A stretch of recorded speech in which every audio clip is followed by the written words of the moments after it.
The year is 2002. Pluto is still a planet, this haircut was still in style, the coolness of rollerblading was still in dispute, and the gaming industry was extremely competitive. Spurred on by the runaway success of Metal Gear Solid and Shrek Fairy Tale Freakdown, disgraced pachinko company Konami created Castlevania Harmony of Dissonance for the brand new Game Boy Advance. Its soundtrack was widely panned by critics and fans alike. Castlevania composers usually follow a simple but effective formula: classical plus horror plus rock minus subtlety, and the results speak for themselves. Even the more mediocre games in the series have iconic soundtracks. How could they possibly mess it up? As a fully unqualified armchair musician, I'm going to tell you what I think happened, and then we're going to find out if I can do better with the small advantage of advanced alien technology and 20 years of hindsight.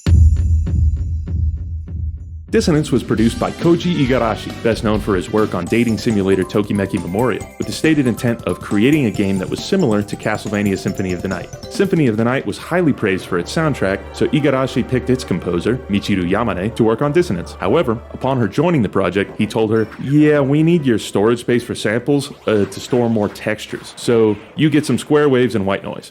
Good luck." See, Symphony of the Night was a PlayStation game, and PlayStation games came on CDs. At the time, CDs had a lot more storage space than flash memory, instead of the other way around like today, so music samples used up a big chunk of space on a Game Boy cartridge. This restriction made Yamane's job a lot more difficult, considering she'd have way fewer sounds to work with than other GBA composers at the time. The songs she came up with ranged from familiar, if dated, to minimal, with all of them clearly having been inspired by Yamane's love for the Doobie Brothers. To add insult to injury, in 2021, Yamane was the subject of a smear article by thegamer.com for promoting conspiracy theories about the US presidential election. This criticism should be considered unwarranted, however, because, according to advanced practitioners of physiognomy and phrenology, Sigma gamer Yamane-san is genetically predisposed to being based in red pill. So stop shaming her, okay?